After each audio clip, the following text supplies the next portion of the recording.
花蓮蘊藏好多同日治時期有關嘅歷史。我哋今日安排咗從酒店出發，嚟一趟老街漫步，拼湊出一個回蘭港嘅懷舊故事。第一站係日治時期嘅花蓮港街。好，出發。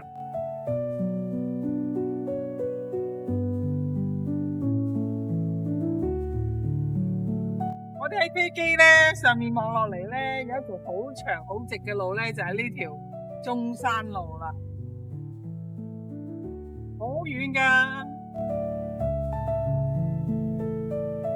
從酒店出發，步行30分鐘就抵達。花蓮嘅發展故事就從呢度開始。呢度就係中山路同羅根路嘅交界啦。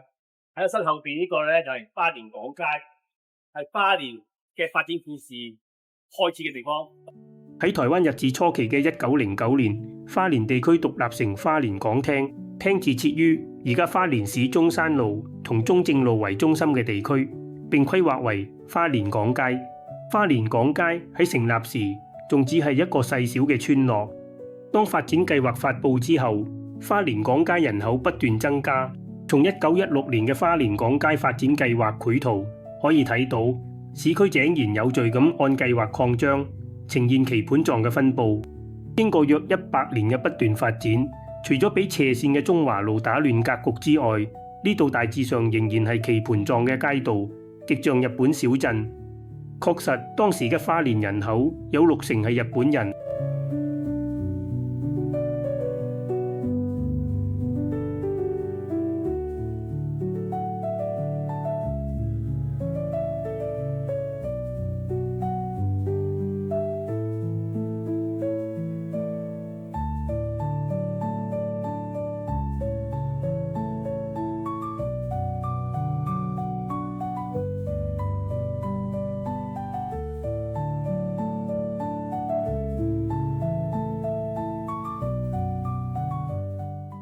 喺日治時期咧，鐵道係非常重要嘅建設。當花蓮港街同埋花蓮港廳建立嘅同時咧，鐵路部已經喺花蓮港街成立咗花蓮鐵道部出張所，開始籌備鐵路嘅建設啦。好，而家就步行去花蓮鐵道部出張所。好。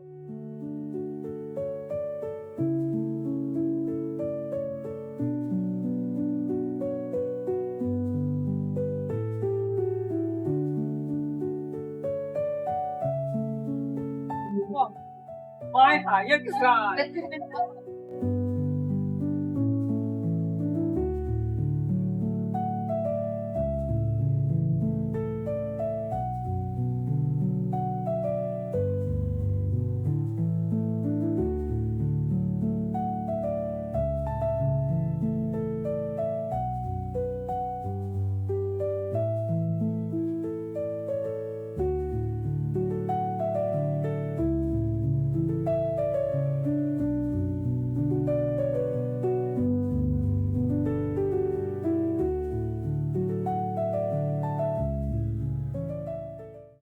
已經嚟到花蓮鐵道部出張所，鐵道嘅建設就喺呢度策劃同統籌。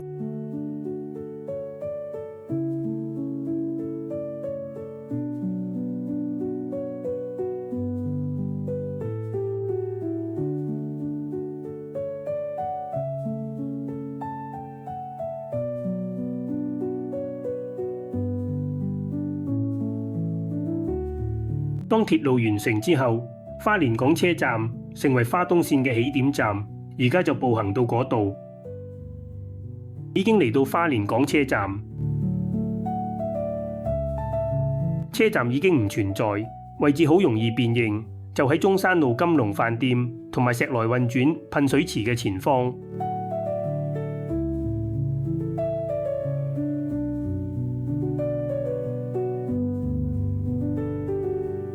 花蓮港車站除咗係花東線嘅起點站，仲有支線延伸到南濱海邊嘅花蓮港口，以便港口運輸。由於花蓮港車站成為台灣東部交通嘅樞紐，所以而家嘅中山路周邊一帶變成為日治時期花蓮市內最繁榮嘅地區。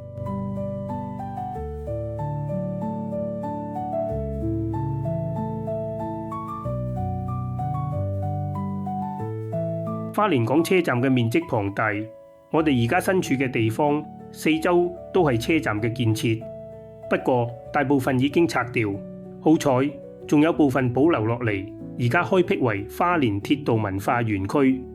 花蓮鐵道文化園區好大，主要包括車站前呢個噴水池、花蓮鐵路醫院、花蓮鐵道文化園區1館、花蓮鐵道文化園區2館等等。好，我哋而家就逐一參觀。首先嚟到舊花蓮鐵路醫院，呢度係發展花蓮鐵道聚落不可或缺嘅醫療設施。舊花蓮鐵路醫院而家仍然保留日治時期嘅醫院主體建築。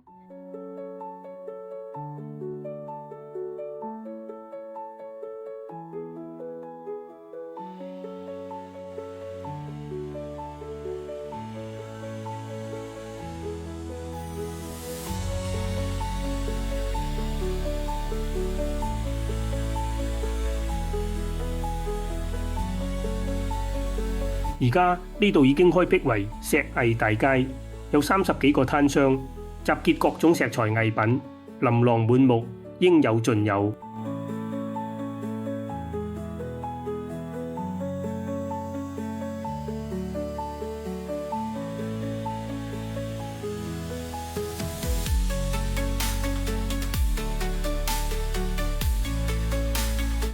跟住步行嚟到光復街與成功街口。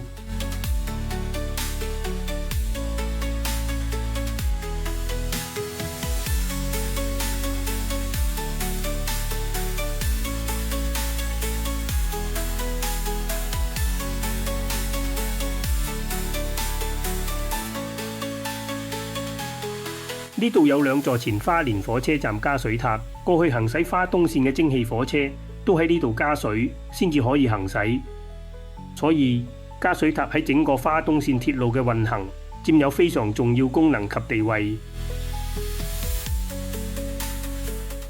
繼續行程嚟到花蓮鐵道文化園區1館，呢度有花蓮鐵道部出張所，剛才已經嚟過。花蓮鐵道部出張所係早期掌管花東鐵路嘅總指揮所，係一個4合院式木造建築，屋頂為洋式尖塔，非常特別。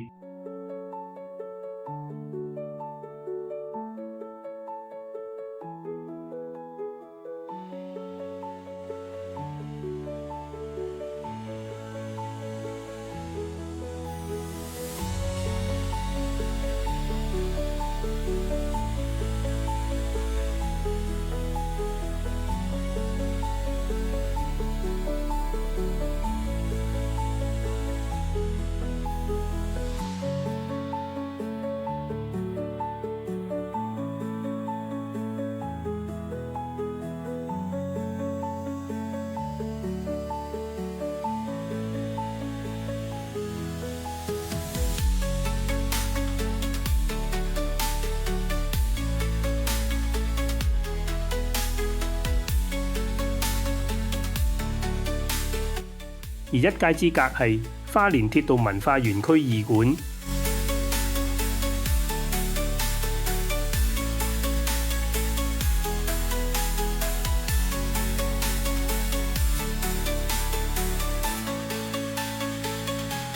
呢度有東線鐵道遺址，係台灣僅存最完整嘅窄軌鐵道遺址。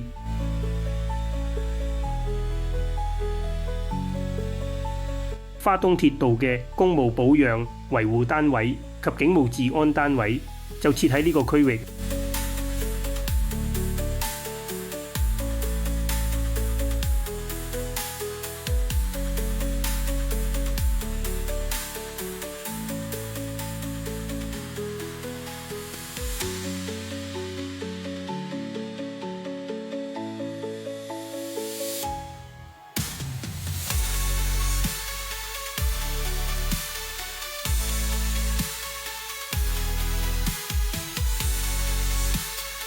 花蓮港車站建成之後咧，唔單止係推動咗中山路一帶嘅地區繁榮，更推動咗一個叫做溝仔尾嘅地區繁榮起嚟。好，而家就沿舊花東線鐵道即步行到溝仔尾。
已經嚟到溝仔尾舊商圈，即係而家自由街一帶。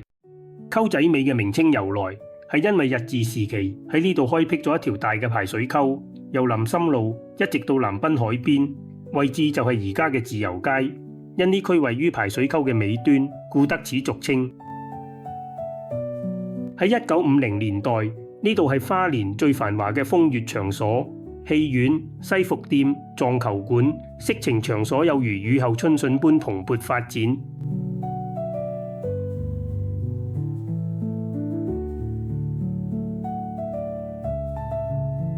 到咗2005年，花蓮市公所重新整頓溝仔尾，加上北回鐵路通車之後，花蓮火車站搬遷，居民同商戶相繼黯然離去，溝仔尾風華迅速凋零。而家溝仔尾商圈已不復見，排水溝已被填平，取而代之嘅係用黑白相間花崗岩鋪設嘅花蓮香舍大道。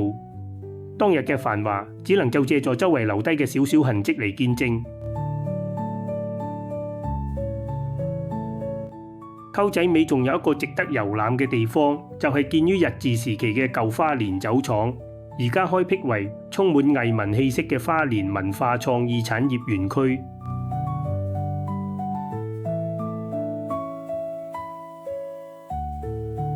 酒廠規模相當宏大，佔地約3.3公頃，共有26棟風格多樣建築，包括廠房、倉庫、日式木屋、煙通、長廊等，係當時花蓮第一座大規模製酒廠。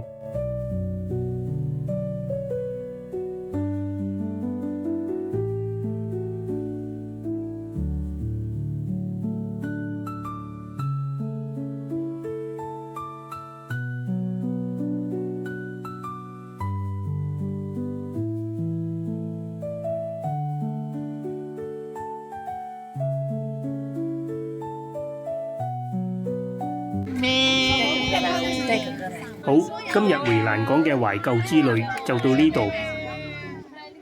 接住我哋沿花蓮香舍大道步行到東大門夜市食晚餐。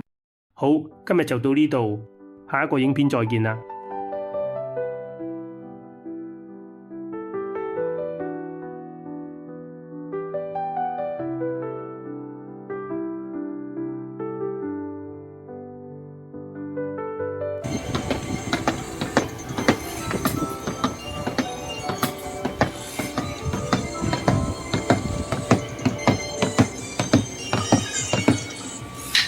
三個餸嚟齊啦，雜菜炒牛肉，呢個就炒大蜆啦，呢個就蒜爆大蝦，再加2碗白飯，今晚晚餐都算豐富啦，係咪？